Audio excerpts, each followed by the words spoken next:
digamos, que empresas estaban ali traballando para poder denunciarlas públicamente, ¿no? Presionar a gobiernos, presionar a marcas, sobre todo para que remediaran, pues, por menos, como que foi en Rana Plaza, ali non é sanidade pública, o sea, que tens que costear. Se tes un accidente, vas fastidiada, non? Entón, o que queríamos era que as empresas pagaran a hospitalización, médicos e todo o que pasou e todo o que tuvieron que cubrir, as necesidades que tuvieron que cubrir todas as mulleres e as súas familias, e sobre todo conseguir indemnizacións para as familias por as mortes desas persoas, porque eso non existe legislación no país e as empresas multinacionais se lavan as mans con estes casos, ¿no? Pues bueno, ese foi un pouco como funcionamos. Elas son as que dicen, mira, está pasando con esta fábrica, necesitamos que presioneres pues, para que pues, se haya acoso, pues, bueno, a nivel de que podemos luego entrar pues, en situacións de desmayos masivos, acoso laboral, sexual, bueno, explotación, non jornadas laborais, non descansos, etc. Controis de sexualidade, pues, por exemplo, non poden entrar as mulleres que poden estar embarazadas ou non son test, etc. ¿no? Que logo podemos detallar máis en profundidade. E entonces, cando falábamos de toda a situación en Casia, decíamos, bueno, pero por que chegamos aquí? E nos preguntábamos, pues, que pasou para chegar aquí? E decidimos facer ese percorrido de como os multinacionais, neste caso Inditex, que é un pouco de exemplo, pero podemos falar de Adolfo Domínguez, Roberto de Vino, ahora, as galegas non me salen así, bueno, Fili Carrera, Pina Ilola, que agora está máis de moda, ¿no? Que foi onde se separaron, se máis participaron, que é Adolfo Domínguez. Pero, bueno, a macroproducción a ten Inditex. E a macroexplotación tamén a ten Inditex con a propia necesidade que ten. E entón decidimos vir aquí a Galicia e ver que pasou coas traballadoras aquí, en que condicións estaban as traballadoras aquí e por que despois de 50 anos as mulleres seguimos, as mulleres traballadoras no sector de textil están agora peor que cando empezaron as compañeras aquí en Galicia. E nos foi, isto sí que me gusta destacarlo moito aquí, en todos os foros, porque foi terriblemente difícil que as mulleres falaran do que se está vivindo na actualidade e incluso cando xa non están traballando. O tabú ainda existe en Galicia sobre a situación das mulleres na confección textil. Bueno, me sorprendeu porque pensei que a estas alturas da vida que se podría falar absolutamente de todo.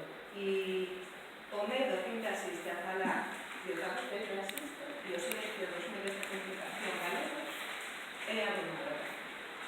Nós queríamos facer documental das que empezaron e das que están na actualidade. Ninguna muller que está traballando agora quiso falar, nin en voz en off, nin tapada, nin nada, o sea, non lo contaron a nós, pero, por favor, o sea, non que quixeron falar de tema. E moitas das mulleres que xa non cambiaron tampouco quixeron falar. Entón, que pasa en Galicia, que pasa bueno, para a nosa sociedade, que se fala de Mancio Ortega, que é multimillonaria a costa do traballo de moitas de miles de mulleres, que non se poden as mulleres simplemente falar que pasou aquí. E iso, pues, bueno, intentamos reflectirlo no documental e facer ese percorrido, logo a producción cando se desplazou a Marrocos e de Marrocos pues, a Asia. E bueno, esa invisibilización da muller no sector do textil a nos parece bastante preocupante. Que tivo que pasar unha desgracia tan grave como de Rana Plaza para que se puxera a situación das mulleres no textil encima da mesa, pois bastante, bueno, para nós foi bastante triste, non? Non sei, logo podemos trasladar por que esa invisibilización das mulleres, non? E para que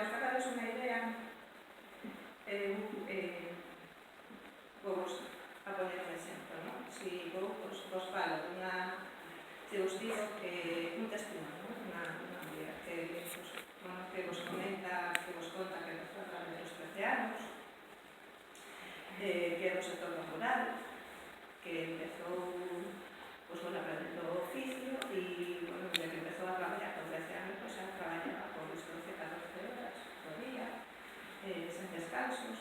Como non estaba permitido, como era menor de idade, non podía negar, traballaba en negro, sen seguridade social e como unha traballadora máis. Se nos ponemos unha imagen así moi sincera, que te conta, axudaba a súa familia gracias a esos ingresos, estaba agradecida porque non daba os ingresos para alimentar e cuidar a toda a súa familia porque no lugar non había moito acceso. Eu se vos conto deso, na vosa mente que vos imaginades. O sea, que muller e de que país pensades que estamos a falar. Por exemplo, unha muller de antes, dos anos 60, dos 80, dos 90, dos 2000, dos 2020, se estamos aí, non sei. Home, dos anos 50 por menos. Dos anos 50. Pois as mulleres galegas dos anos 50 sería un retrato de como empezaron a traballar, pero o retrato da actualidade das mulleres de agora. O sea, o contexto segue sendo o mesmo. Son mulleres, son rapazas do rural que non teñen recursos económicos e que a única saída o acceso que teñen a través do sector do texto.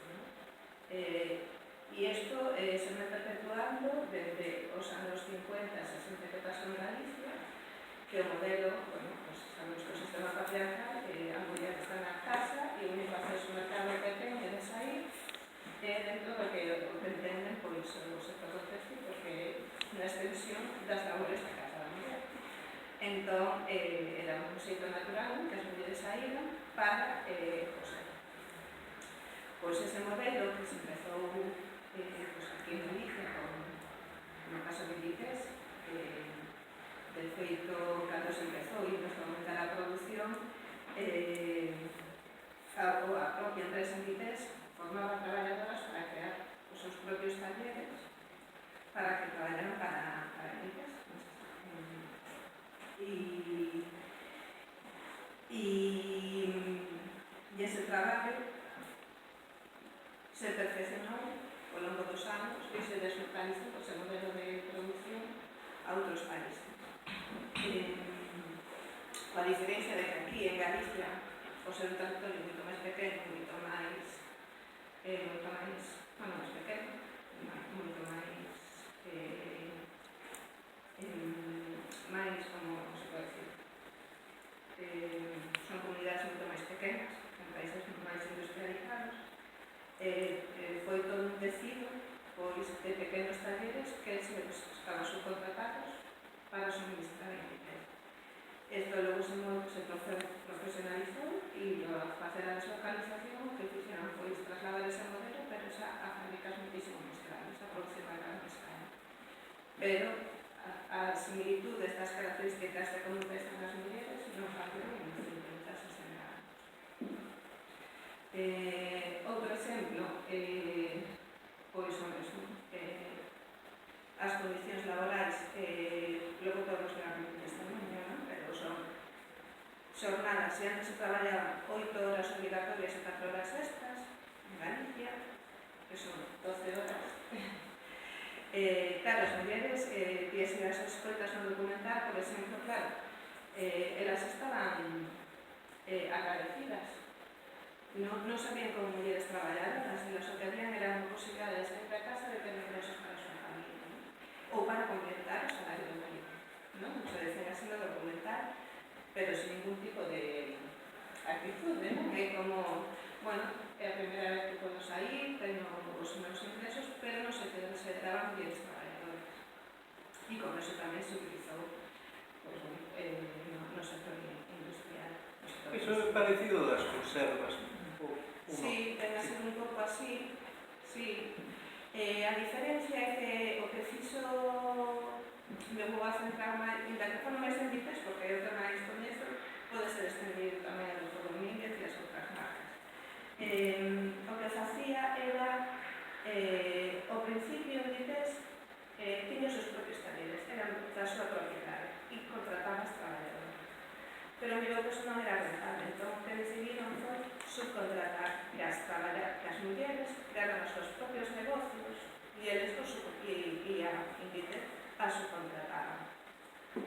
Facéndose cargo a unha muller que logo cando foi unha das cooperativas de mulleres, impulsadas incluso por algún cura famoso que se animaba a facer este tipo de cooperativas.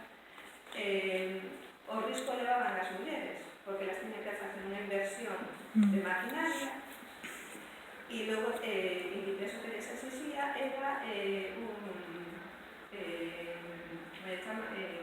solo poder traballar para eles.